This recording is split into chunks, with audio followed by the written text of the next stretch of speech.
एक लड़का जिसके पास सिटी में रहने के लिए घर नहीं होता, ये अमीर लड़कियों के साथ अफेयर करता है और उनके ही घर में रहता है। अब आगे क्या होगा ये हम आज की हमारी मूवी स्प्रेड 2009 की एक रोमांटिक हॉलीवुड मूवी में देखेंगे। अगर आपको एक्सप्लेनेशन अच्छा लगता है तो प्लीज इसे लाइक और कमेंट जरूर कर दीजिएगा। अब बिना किसी देरी के एक्सप्लेनेशन स्टार्ट करते हैं। मूवी स्टार्ट होती है और हम हमारे मेन कैरेक्टर निकी से इंट्रोड्यूस होते हैं। निकी हमसे कहता है, मुझे बचपन से ही पता चल गया था कि मैं बहुत ही स्मार्ट हूँ। मेरी मदर की फ्रेंड्स को मैं बहुत ही अच्छा लगता था। जब वो बड़ा हुआ तो एक फ्रेंड के साथ उसका अफेयर भी हो गया था। उसने हमेशा से इमेजिन किया था कि वो बड़ी सिटी में रहेगा, उसकी बहुत सारी गर्लफ्रेंड होगी, और वो हमसे कहता है कि ये सच भी हुआ है। इस बात में थोड़ा सा ट्विस्ट था।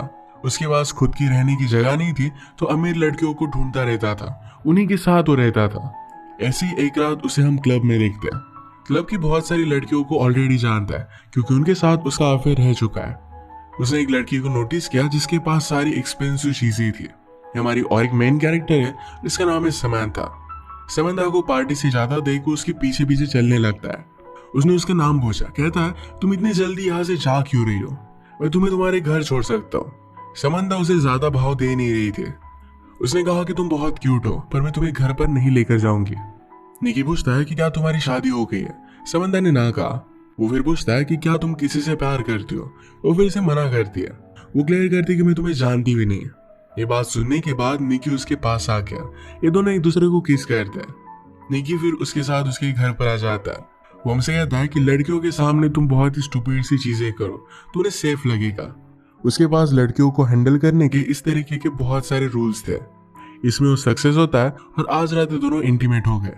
सुबह होने पर समंथा निकी को उठाने की कोशिश करती है पर निकी उठता नहीं। ये भी उसकी एक ट्रिक थी ताकि वो यहाँ पर रह सके। उसने सिर्फ उसे थोड़ी सी स्माइल दी। समंथा अपना कार्ड छोड़कर गई थी तो उसने उसके लिए फूल मंगवाए। उसे उतना अच्छा कुकिंग करना आता नहीं पर फिर भी समंथा के लिए वो कुक करता है क्योंकि उसे पता है कि लड़कियों को एफर्ट करने वाले लड़के बहुत अच्छे लगते हैं। समंथा के रात पर घर पर आने पर उसे बहुत ही स्पेशल फील कराता है। उसे पूछती है, क्या तुम कुछ काम भी करते हो? निकी कहता है कि मैं सब नॉर्मल सी चीजें करता हूँ, उठता हूँ, खाता हूँ, पीता हूँ, यही सब एंजॉय करना है उसकी लाइफ है। उसे ज्यादा कुछ बोलने नहीं देता और ये दोनों फिर से इंटीमेट हो जाते हैं। एक दूसरे के साथ एंजॉय करना यही इनकी लाइफस्टाइल बन चुकी थी। समंथा निकी की लाइफस्टाइल मेंटेन करती है। ये दोनों एक दूसरे के साथ बहुत एंजॉय कर रहे थे। थोड़े दिनों में निकी बोर होने लग गया। समंथा कब घर से बाहर जाए इसका वेट करता था। एक दिन वो कहती है, मुझे मीटिंग के लिए न्यूयॉर्क में जाना पड़ेगा, क्या तुम मेरे साथ चलोगे? निकी ने कहा कि मैं तुम्हारे साथ नहीं आ सकता क्योंकि उसे पार्टी करनी थी। वो उसे ड्रॉप करता है और तुरंत पार्टी की प्लानिंग उसने स्टार्ट कर दी। निकी का एक बहुत ही अच्छा फ्रेंड है जिसका नाम है हैरी। जब निकी के पास रहने के लिए कोई भी जगह नहीं होती तो हैरी के पास ही आ जाता है। निकी हैरी को भी समझा रहा था कि किस तरीके से लड़कियों को हैंडल करना चाहिए। यह पार्टी में निकी की एक्स गर्लफ्रेंड आ जाती है। वहां पर तमाशा खड़ा करने लग गई। निकी हैरी से कहता है कि जल्दी से इसे घर पर लेकर जाओ वरना मेरी सच्चाई सबको पता चल जाएगी। पार्टी की सब लड़कियों को बता रहा था कि वो बहुत ही बड़ा मिलीनियर है। एक लड़की ने उसे अप्रोच किया और हाउस की टूर के लिए पूछा। टूर देते हुए फाइनली वो बेडरूम तक आ जाता है और दोनों फिर इंटीमेट हो गए। रात में फिर से हैरी और निकी दोनों हैंग आउट कर रहे थे। हैरी कहता है कि तुम्हारी एक्स गर्लफ्रेंड पूछ रही थी कि क्या उसके जाने पर भी तुमने ऐसी ही पार्टी की थी? निकी ने कहा कि क्या तुमने उसे सच बताया? हैरी कहता है कि मेरे पास चॉइस भी नहीं थी। ये सब करते हुए निकी को थोड़ा सा भी बुरा नहीं लगता। वो लड़कियों के फीलिंग्स के बारे में ज्यादा सोचता नहीं। पार्टी की सब चीजें मेड को क्लीन करनी पड़ी और इसी वजह से समंथा को सब कुछ पता चल जाता है। उसने कॉल कर निकी को बताया कि किस दिन वो वापस आने वाली है। निकी आज बहुत सारी लड़कियों को कॉल कर रहा था तो हमसे कहता कि अगर मैं किसी भी लड़की को कॉल ना करूं तो मेरा गेम खराब हो जाएगा। उसे हमेशा प्रैक्टिस करनी पड़ती है। ऐसे ही अपने एक पुरानी फ्रेंड को घर पर बुला लेता है। फ्रेंड पूछती है कि तुम अब किसको फंसा रहे हो? ये दोनों एक दूसरे को बहुत टाइम से जानते थे। वो निकी को पूरी तरह पहचानती थी। उसने कहा कि तुम अगर ऐसे ही करते रहे तो 10 साल में तुम्हारा हाल बहुत ही बुरा होगा। ये सब करने से तुम्हें कोई भी खुशी नहीं मिलती। हम दोनों के बीच में जो भी था ये बहुत ही अच्छा था। उसे निकी के लिए फीलिंग्स थे। उससे कमिटमेंट चाहती थी पर निकी इस बात को थोड़ा सा भी सीरियसली लेता नहीं। ये दोनों फिर इंटीमेट हो गए। वो उससे पूछती है क्या हम हमारी रिलेशनशिप को और एक चांस दे सकते हैं? निकी उसे कोई भी जवाब नहीं देता। उस लड़की ने आज रियलाइज किया था कि निकी एक्चुअल में उसके लिए कोई भी केयर नहीं करता। समंथा निकी को रंगे हाथ पकड़ने के लिए एक दिन जल्दी आ जाती है। निकी किसी और लड़की के साथ था और उसे इसके लिए सॉरी कहता है। उस पर बहुत गुस्सा हो गई थी। निकी कहता है कि मैंने तुम पर चीट नहीं किया है। हम दोनों के बीच में जो भी है, हमने इसे कोई भी लेबल नहीं दिया है। इन्हें पता था कि एक दूसरे से प्यार नहीं करते। झगड़े झगड़े में ये डिसाइड करते हैं कि फ्रेंड्स विद बेनिफिट्स रहेंगे। फिर से दोनों अपना अफेयर कंटिन्यू करते हैं। एक दिन एक कैफे में निकी को एक लड़की पसंद आई जिसका नाम था हेदर। उसे वो बात करने की कोशिश करता है पर हेदर उसके हाथ में नहीं आती। उसने उसे अलग अलग डेट्स के लिए पूछा पर हर बार उसे मना कर देती है। निकी ने जाते जाते अपना नंबर बिल पर लिखा, कुछ भी पे ना किए हुए वैसे वो चला जाता है। कैफे में एक डिलीवरी मैन था जो निकी का पता जानता था, तो अगली सीन में हेदर डायरेक्टली उसका पता निकाल कर घर पर आ जाती है। उसने कहा कि तुम अपने आप को समझते क्या हो, मेरे पैसे वापस करो। गुस्से में पैसे लेकर वो चली जाती है। नेक्स्ट सीन में समंथा ने निकी के पास आने की कोशिश की पर उसे ज्यादा रिस्पॉन्स नहीं देता। अगले दिन निकी अपने फ्रेंड को हेदर के कैफे में लेकर आया ताकि उसे हेल्प कर सके। निकी ऐसा दिखाने की कोशिश कर रहा था कि वो बहुत इंपॉर्टेंट है। उसे बहुत सारे मीटिंग से कॉल आते हैं। उसका फेक कॉल भी बजने लग जाता है। बाहर रॉन्ग पार्किंग में उसे पार्किंग टिकट मिल रहा था। उसके पास ज्यादा पैसे नहीं थे तो लेडी ऑफिसर से वो फ्लर्ट करने लगता है। हेदर ये देखकर बहुत हंसी है। समंथा नोटिस करती कि निकी का उस पर ज्यादा ध्यान नहीं है। अगले दिन निकी अपने फ्रेंड हैरी के साथ था। हैरी का रूम स्मेल करता है तो इस बात का निकी ने मजाक उड़ाया। इस बात पर वो गुस्सा होकर निकी को बाहर निकाल देता है। एक दिन हेदर ही निकी को कॉल कर दिया। आज जरा तो उसके साथ डेट पर जाना चाहती थी। वो डेट पर जरा लेट आई। जब ये दोनों बात कर रहे थे तो अचानक से उसे किसी का कॉल आ जाता है। कॉल पर उसने अदर पर्सन को मंकी कहा।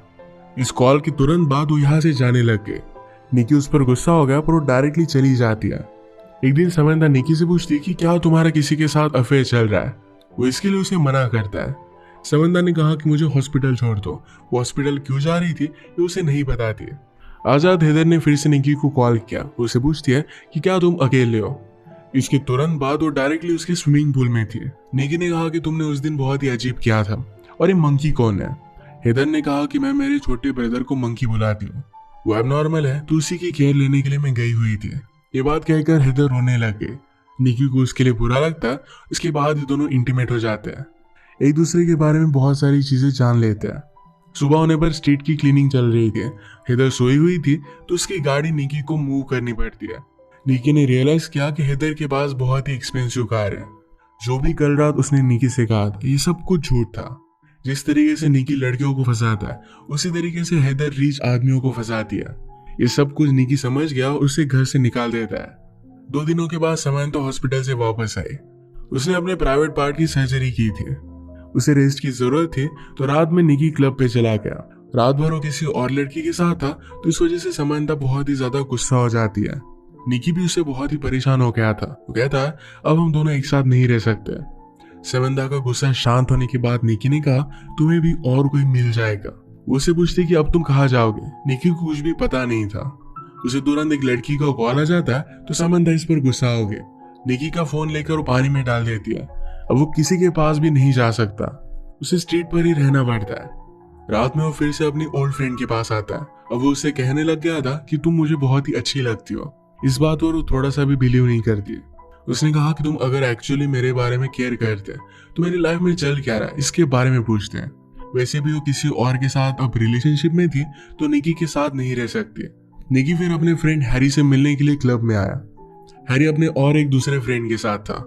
क्लब में काम करने वाली लड़कियों के साथ वो फ्रेंड बहुत ही बदतमीजी से पेश आता है। इस बात से निकी का उसे झगड़ा हो गया और वो बाहर आ गया। हैरी ने कहा कि तुम ये कर क्या रहे हो। निकी ने कहा कि इस तरीके से बिहेवियर अच्छा नहीं होता। हैरी कहता है कि तुम भी एक्चुअल में लड़कियों की फीलिंग्स के बारे में कुछ भी नहीं जानते। मैं मेरी सिस्टर को तुम्हारे पास आने भी ना दूं। निकी उसकी सिस्टर को लेकर एक गंदी बात करता है। इस वजह से हैरी और निकी में भी फाइट हो गई। अब वो उसके साथ भी नहीं रह सकता।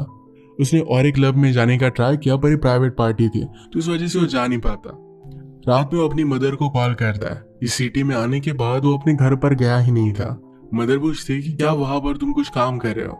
निकी इसका जवाब नहीं देता तो उस वजह से मदर भी उस पर गुस्सा थी। एक दिन वो एक होटल पर जाकर वहां की एक रिच लेडी के साथ फ्लर्ट करता है।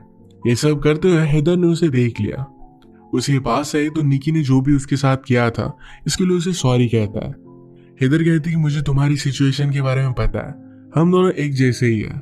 निकी के पास खाना खाने के भी पैसे नहीं थे तो फिर हेदर उसे अपने घर पर लेकर गई।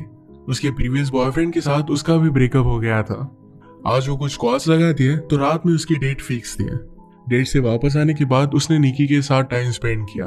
हेदर को अपने एक फ्रेंड का कॉल आता है कि एक बहुत ही रिच मिलियनेयर है और उसका अभी भी ब्रेकअप हुआ है, तुम जाकर वहां पर ट्राई कर सकते हो।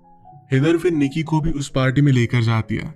उस मिलियनेयर को पटाने के लिए निकी हेदर को हेल्प करता है, उसे हंसने के लिए कहता है, उसके साथ डांस करने के लिए कहता है। मिलियनेयर की नजर हेदर पर पड़ी और फिर ये दोनों बात करने लग गए थे।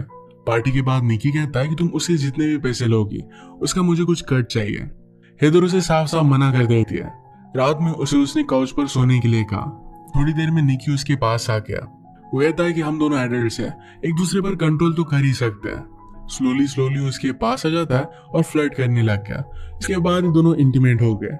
एक दूसरे के साथ जब भी होते हैं तो बहुत ही ऑनेस्ट होते हैं।